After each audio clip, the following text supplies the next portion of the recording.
Представители знака зодиака Лев, мои дорогие львы и львицы, здравствуйте!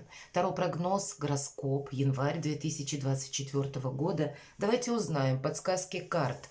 Будем, конечно, реалистами. Любой прогноз не расскажет о личной истории каждого из нас. Но я так надеюсь, мы с вами проведем приятное время и какие-то подсказки, благодаря вашей интуиции, вы словно считаете с тех образов карт, ну или, может быть, информации, которую я говорю. Январь.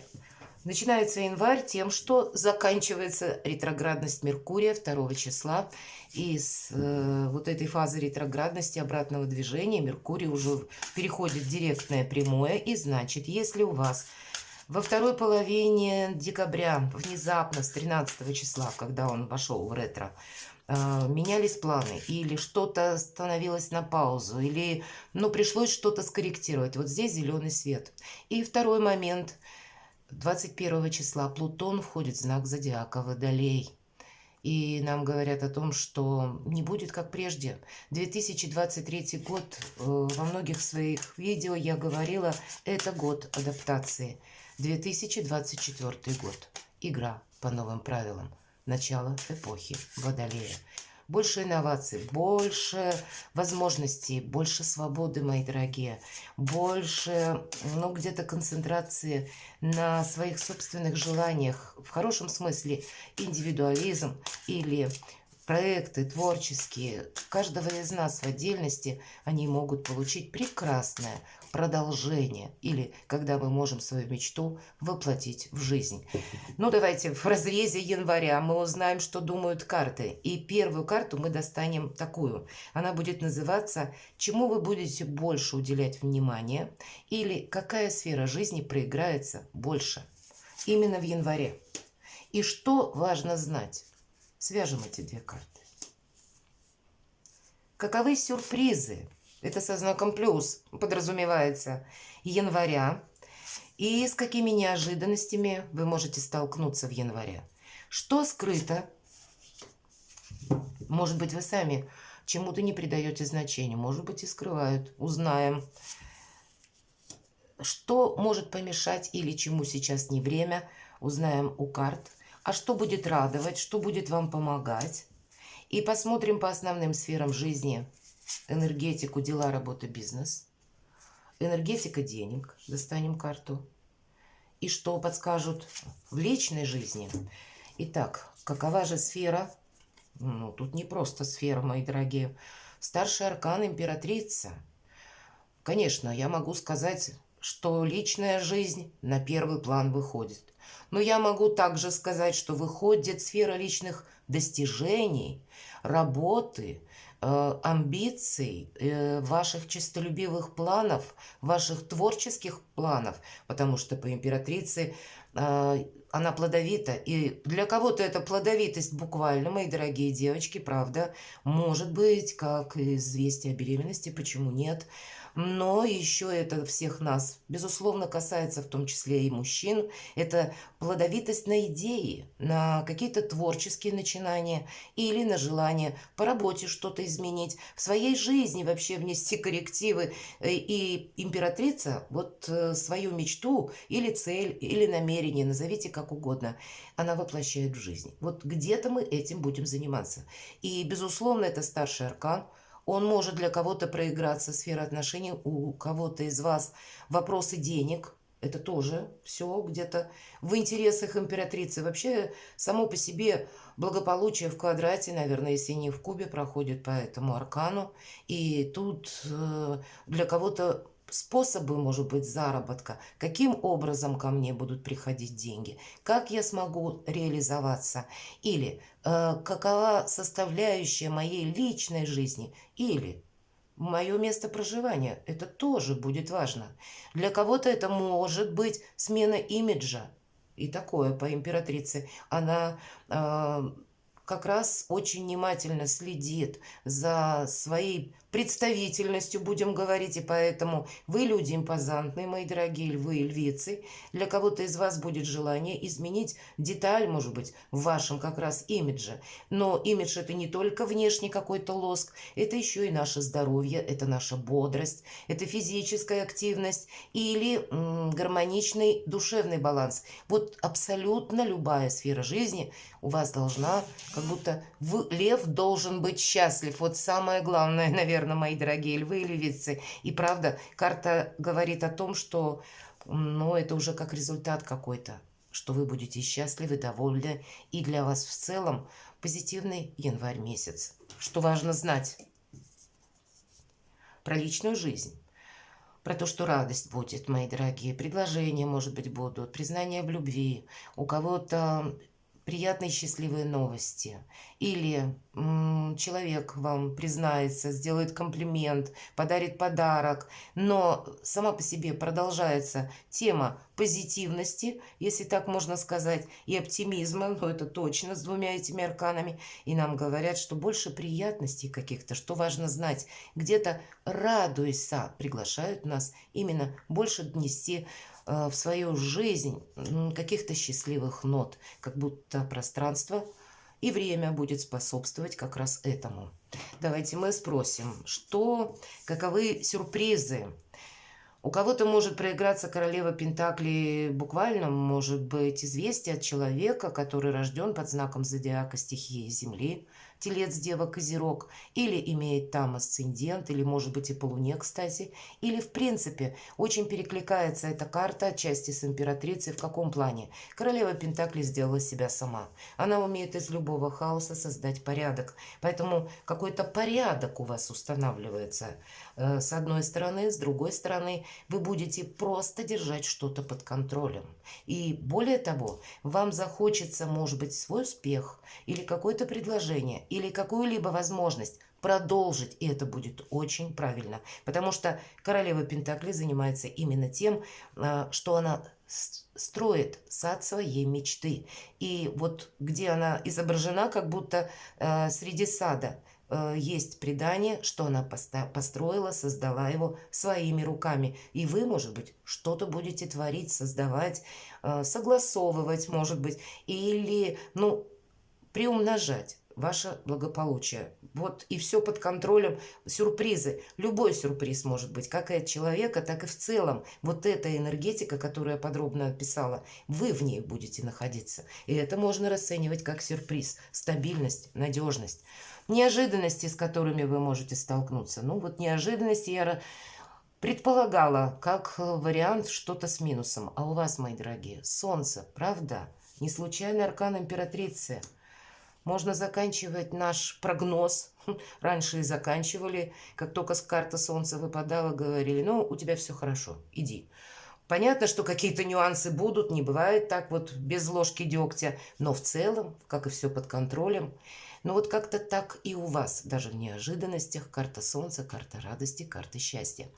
Кроме всего прочего, аркан Солнца – это выбор правильного направления на несколько месяцев.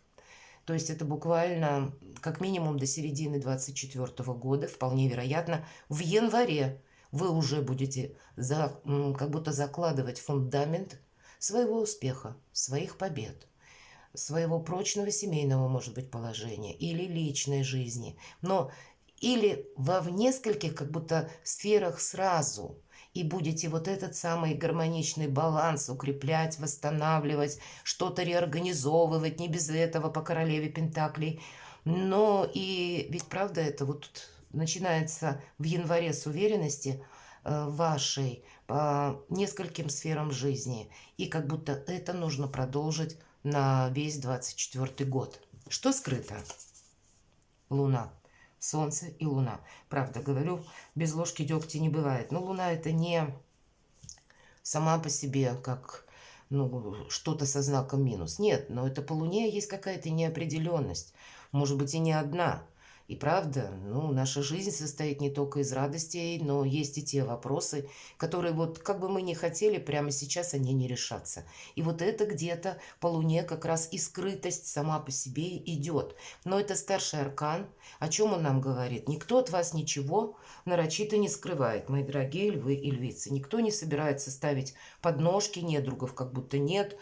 Но вот те обстоятельства, как какие-то, может, то, что мы называем непреодолимой силой, или обстоятельства, которые вот меня смотрят люди из разных стран. Понятно, что обстановка у каждого какая-то своя, и у кого-то она сложная. И вот именно по старшим арканам идут вот те ситуации, которые не зависят от нашего желания. И поэтому где-то карта говорит, не рискуй собой. Будь где-то, ну, отчасти настороже. Тебя не должно ничто застать врасплох, несмотря на прекрасный период жизни. Потому что есть еще то, что словно за кулисами. Мы пока можем сами по себе не видеть. Мы можем не просчитать, как развернуться внешние, опять же, события. И если мы готовы в любой момент корректировать где-то свои планы, а по королеве Пентаклей это проходит, ее сложно словно выбить из колеи, потому что она знает, что всегда что-то меняется. И она практически всегда готова и надеется сама на себя для того, чтобы вовремя внести какие-то изменения, может быть, в мелочах, для того, чтобы что-то более крупное, важное осталось как раз в прочных позициях. Вот где-то к этому нужно быть готовой или готовому. Давайте мы узнаем, что может помешать. Вот какие-то задержки. Или отчасти вы сами можете помешать, если вы словно отступите в каком-то деле назад или скажете, я еще подожду или подумаю. Что-то поставите искусственно на паузу. Или займете какую-то позицию ни вашим, ни нашим. Вот такое тоже может быть. И тогда эта карта еще и жертвенность предполагает. Нам, знаете, возможности приходят не так, как мы их ждем. И порою это выглядит, ну, или непонятно, или нам кажется, что это что-то несерьезное. А по факту все очень может быть серьезным. Или мы можем думать, что пока я не могу определиться, пусть пройдет какое-то время, и может быть тогда само что-то отстроится. Вот здесь, наверное, само не будет что-то отстраиваться. Тут будет все зависеть от вашего желания и от ваших действий, мои дорогие львы и львицы. То, что не зависит, это идет по Луне. И тут больше такой вариант, когда мы должны быть готовы, прям скажем, это не совсем на январь, это где-то может быть, ну, может и конец января, или на какой-то последующий период.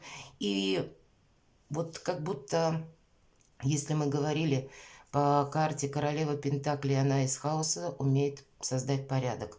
Вот и вам надо самим словно в чем-то определиться окончательно.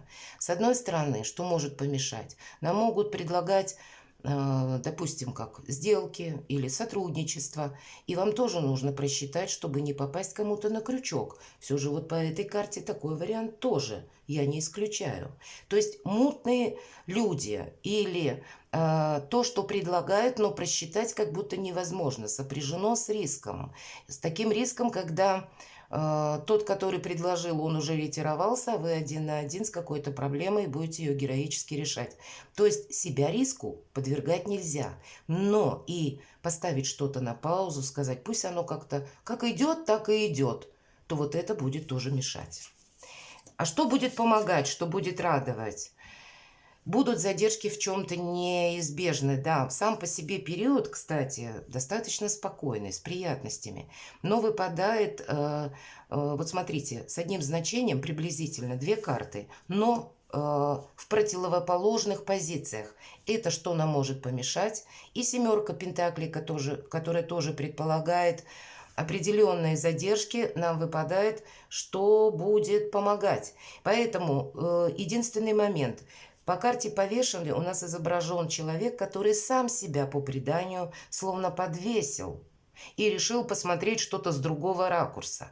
Он сам себя как будто изолировал или поставил или подвесил в неудобное положение, понимаете? То есть это инициатива самого человека, персонажа.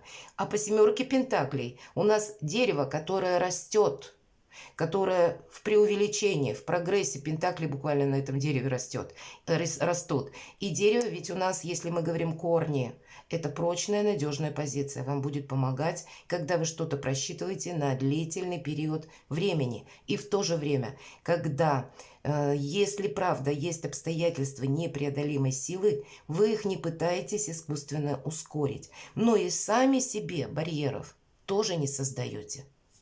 Вот как-то так. Дела, работа, бизнес. Тут у вас все под контролем, и каких-то кардинальных, вот так, чтобы что-то вам помешало, или, ну, допустим, у нас все-таки карта императрицы выпадает, и хоть и предполагает она, что это амбиции, как и творческие проекты, все, что я перечисляла, но я так думаю, что тут, скорее всего, для большинства из вас именно какая-то история личной жизни или личного творчества. По четверке пентаклей это карта жадины. И поэтому, с одной стороны, у вас все под контролем, с другой стороны, мы собой не рискуем, я уже об этом говорила. Но и сказать, что какого-то большого прогресса или что-то начнет меняться, как будто карта это не предполагает. По крайней мере, может быть, такие перемены и будут происходить, но инициатором будете вы. И будете все контролировать. Вы останетесь довольны, потому что стабильности эта карта. Финансы. А по финансовым изменениям, может быть, как второй доход. Для кого-то из вас пассивный доход, кстати, с учетом семерки пентаклей. Когда я получаю из двух источников, такое тоже может быть. Или перемены вообще в какой-то финансовой сфере, когда это будет сопряжено с внешними какими-то обстоятельствами. Такое тоже может быть. Но в этой колоде карт колесо фортуны это чаще про удачу, про успех. И есть какая-то возможность изменить вашу финансовую историю, финансовую составляющую. Дважды, я бы сказала, две карты, как императрица, статус другой. Так и у кого-то смена статуса именно по работе, по финансам. Будут увеличиваться, может быть, ваши доходы, даже по тому месту, где вы трудитесь. А для кого-то из вас это свободное плавание, личное творчество или личное ремесло. С учетом королевы пентаклей запросто. Но что-то меняется к лучшему, мои дорогие, в финансах тоже. В личной жизни король мечей. Ну, может быть, какая-то история, связанная с человеком, который рожден или имеет асцендент под знаком зодиака стихии воздуха. Это у нас близнецы, весы, водолей. Может быть, и, кстати, по луне. Человек сам может об этом не знать. Тут самая главная энергетика. И у короля мечей у него все рассчитано, подсчитано, спрогнозируемо. Он как раз умеет планировать. По этой карте люди могут проходить, которые занимают высокий пост или в своих руках прочно держат власть, или управляют бизнесом, или, ну вот у кого-то проиграется именно как человек, понимаете? И может быть, кто знает, даже новое знакомство, и я это не могу отрицать. Для кого-то из вас вы будете, вот тоже личная жизнь, согласовывать что-либо. У кого-то вопросы, связанные с поездкой, с переездом, может быть, очень далеко. И опять же, вам придется, может быть, узнать, как правильно оформить документы, как мне распланировать вот этот самый переезд. У кого-то это может быть сопряжено, кстати, с изучением даже языков. Мы говорим королева пентаклей, она готова учиться. Есть и такое значение. В зависимости от того, что вы распланируете, так вы будете и уже себе вехи намечать, что я должен или должна сделать. Вот такое тоже может пройти. У кого-то из вас, иногда и об этом тоже нам говорит карта, когда мы пойдем к высоким чиновникам или можем столкнуться с представителями законной власти. Или по этой карте идут узкие специалисты, как врачи. Например, обследование вы пойдете проходить. Мы сказали про имидж и про здоровье, что для бодрости, для не потому что заболели, а потому что должны знать что-то о себе наверняка. Не предполагать, а вот уже прояснить какую-то обстановку. И кто-то будет заниматься обследованием. Для кого-то это будет просто юрист. Или Человек, работающий с металлом. Может быть, дома вы что-то будете переделывать. И опять же, к узкому специалисту, который знает там, ну, может быть, электрику поменять, все что угодно. Но, то есть, больше рационализма для того, чтобы решить какой-то вопрос. Про личную жизнь нам, потому что тут уже все сказали, но, видимо, и не без холодных энергий в этом месяце для вас как будто вот этот вот рационализм, логика, они будут тоже необходимы, чтобы решать важные дела. Не все только эмоции, в чем-то не просчитаться, понимаете? И нам ведь сказали, что решение как по тому или иному вопросу, как будто вам все равно придется принимать. Перекладывайте на себя, мои дорогие львы и львицы, и будьте счастливы и любимы всегда.